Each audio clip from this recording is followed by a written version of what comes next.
హాయర్స్ welcome to our channel. ప్రస్తుతం మనతో పాటు దాము బాలాజీ గారు సీనియర్ జర్నలిస్ట్ ఉన్నారు. వారితో ఒకసారి మాట్లాడదాం. సార్ నమస్కారం సార్. నమస్తే. సార్ కూటమిలో ఒక చిన్న చిచ్చు సార్. అదేంటంటే వాళ్ళకే గొడవలు జరుగుతున్నాయి. వైసీపీలో నుంచి చాలామంది నేతలు కూటమిలో ఉన్న బీజేపీలోకి, జనసేనలోకి, తెలుగుదేశంలోకి జాయిన్ అవ్వడం చూస్తున్నాం. అయితే ఇతన్ని కాదు, ఇతన్ని ఎందుకు చేర్చుకుంటున్నారని తెలుగుదేశం వాళ్ళు జనసేన వాళ్ళపైన, జనసేన వాళ్ళు టీడీపీ వాళ్ళపైన, అలా బీజేపీ వాళ్ళపైన వాళ్ళ మధ్యన ఒక అండర్‌స్టాండింగ్ లేకుండా గొడవలు జరుగుతున్నాయి. మరి ఇది ఎటువంటి పరిణామాలకు దారితీసే అవకాశం ఉంది సార్? కూటమిలో అంటే పెద్ద చిచ్చు అని చెప్పలేం గానీ, అసంతృప్తులైతే బయలుదేరుతున్నాయి. దీనికి ప్రధాన కారణం వైసీపీ. వైసీపీని బలహీనపరచాలని కూటమికైతే లక్ష్యం ఉంది. ముగ్గురికి కూడా 3 పార్టీలకు కూడా వైసీపీని వీక్ చేయాలి. ఆ ప్లేస్‌లోకి తాము రావాలని ఇటు బీజేపీ, జనసేన ఈ 2 చూస్తున్నాయి. తెలుగుదేశానికి కూడా జగన్‌ని బలహీనపరిచేస్తే నెక్స్ట్ తిరుగుండదు.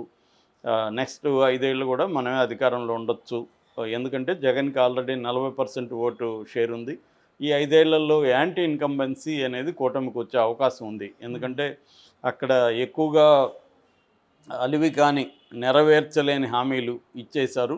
ఆ నెరవేర్చడానికి కావాల్సిన సంవత్సరానికి 1,20,00,000, 1,30,00,000 కోట్ల డబ్బులు అనేవి లేవు. ఆల్రెడీ ఇప్పుడు 7 నెలల్లో 1,00,000 కోట్ల పైన అప్పులైనాయి. కానీ ఈ 6 హామీల్లో ప్రధాన హామీలు ఏవి కూడా నెరవేరలేదు.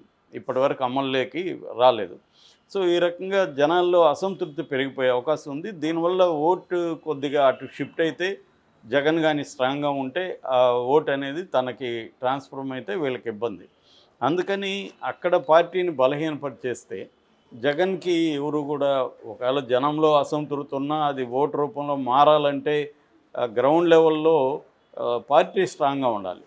పార్టీ స్ట్రాంగ్గా లేకపోతే ఏం జరుగుతుందో మనం హర్యానా ఎన్నికల్లో, మహారాష్ట్ర ఎన్నికల్లో రీసెంట్గానే చూసాం. కాంగ్రెస్ పార్టీ స్ట్రాంగ్గా లేకపోవడం వల్లనే అసంతృప్తి ఉన్నా కూడా ఇప్పుడు హర్యానాలో 10 ఏళ్ళు బీజేపీ కూటమి అధికారంలో ఉండింది. విపరీతమైన యాంటీ ఇన్కంబెన్సీ ఉండి కూడా వాళ్ళు మళ్ళీ రాగలిగారు థర్డ్ టైం. అంటే కారణం ఏంటంటే ప్రతిపక్షాల్లో ఐక్యత లేకపోవడం కావచ్చు, బలమైన నాయకుల్ని ముందు తీసుకురావడం లోపం కావచ్చు, ఇలాగ రకరకాల లోపాలు జరిగాయి. సో అందువల్ల యాంటీ ఇన్కంబెన్సీ ఉంటే సరిపోదు, ప్రజల్లో వ్యతిరేకత ఉంటే సరిపోదు. దాన్ని ఓటు రూపంలో కన్వర్ట్ చేసుకొని దాన్ని నుంచి గెయిన్ పొందాలంటే పార్టీ స్ట్రాటజీలు బాగుండాలి, పార్టీ నిర్మాణం స్ట్రాంగ్గా ఉండాలి. అక్కడ జగన్ని కానీ మనం దెబ్బతీయాలి, జగన్ పార్టీని నిర్వీర్యం చేయాలి, జగన్ని మోరల్గా ప్రజల్లో డిమోరలైజ్ చేసేయాలి. అతనికి ఉండే ఒక లెజిటిమసీ అంటే పోరాడతాడు జగన్, ప్రజల వైపు ఉంటాడు, ప్రజల్లో నిరంతరం ఉంటాడు, ఇట్లాంటి వాటిని అంతా కూడా బ్రేక్ చేయాలి, జగన్ని బలహీనపరచాలి అన్న ఒక స్ట్రాటజీతో మూవ్ అవుతున్నారు కూటమి. అయితే ఇప్పుడు దీనికి కూటమి ఐక్యంగా ఉండాలి, కూటమి ఐక్యంగా ఫైట్ చేయాలి కదా. ఇప్పుడు అధికారం రాకముందు ఐక్యంగా ఉండడంలో పెద్ద విషయం లేదు. ఎప్పుడైనా అధికారం వచ్చినప్పుడే లుకలుకలు బయలుదేరుతుంది. ఎందుకంటే అధికారంలో లేనప్పుడు అందరూ బాధితులుగా ఉంటారు, వైసీపీ బాధితులు కాబట్టి ఒక యూనిటీ ఉంటుంది. రెండోది మనం పవర్లోకి రావాలి, మనకు పవర్లోకి వస్తే మనకు కూడా వస్తుంది అని అందరూ ఆశిస్తారు. కానీ ఒకసారి అధికారంలోకి వచ్చినాక నిన్ననే చంద్రబాబు చెప్తున్నాడు, నేను అందరికి ఇవ్వాలని ఉంటుంది కానీ నేను అందరికి ఇవ్వలేను కదా. అది వాస్తవం. అందరికీ పదవులు ఇవ్వలేనప్పుడు అసంతృప్తి ఉంటుంది. ఇప్పుడేమో కొత్తగా వైసీపీని వీక్ చేయాలి కాబట్టి వైసీపీ నుంచి కొంతమందిని పార్టీలకు చేర్చుకుంటేమో వాళ్ళు ఊరికే రారుగా, వాళ్ళకేవో హామీలు ఇవ్వాలి కదా, నీకు పదవి ఇస్తాను, నీకు కాంట్రాక్ట్లు ఇస్తాను, ఇంకోటి ఇస్తానని. సో వాళ్ళకి ఇస్తే మరి మేము 5 ఏళ్ళు ఆల్రెడీ ఇక్కడ నానా బాధలు పడ్డాము, దెబ్బలు తిన్నాము, జైలుకి వెళ్ళాము, పోరాడాము, కార్యకర్తలు కావచ్చు, చిన్న స్థాయి నాయకులు కావచ్చు, మాకేంటనేది వీళ్ళకు ఉంటుంది. ఇటువంటివి నేచురలే. ఇప్పుడేమైందంటే కూటమి సమన్వయ కమిటీలో గతంలో ఏం తీర్మానం చేశారంటే ఎవరైనా పార్టీలో చేరాలంటే మిగతా వాళ్ళు అబ్జెక్షను అడగాలి, మీకేమైనా అబ్జెక్షన్ లేకపోతేనే చేర్చుకోవాలనేది వాళ్ళు ఒక ఒప్పందం చేసుకున్నారు ఈ 3 పార్టీలు కలిపి సమన్వయ కమిటీలో. సో ఇప్పుడు బీజేపీలో ఎవరైనా చేరాలనుకో తెలుగుదేశం, జనసేనకి అబ్జెక్షన్ ఉండకూడదు. అట్లాగే తెలుగుదేశంలో చేరాలనుకో జనసేనకి, బీజేపీకి అబ్జెక్షన్ ఉండకూడదు. జనసేనలో చేరాలనుకుంటే తెలుగుదేశానికి, బీజేపీకి అబ్జెక్షన్ ఉండకూడదు. ఇది వాళ్ళ ఒప్పందం. కానీ అలా జరగట్లేదు ప్రాక్టీస్లో.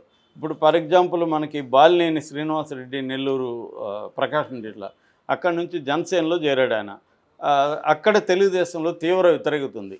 వాళ్ళు ఓపెన్గానే వ్యతిరేకించారు బాలినేని చేర్చుకోవడాన్ని. పవన్ కళ్యాణ్కి విజ్ఞప్తి చేశారు, కానీ పవన్ కళ్యాణ్ వాళ్ళ మాట వినలేదు, చేర్చుకున్నాడు.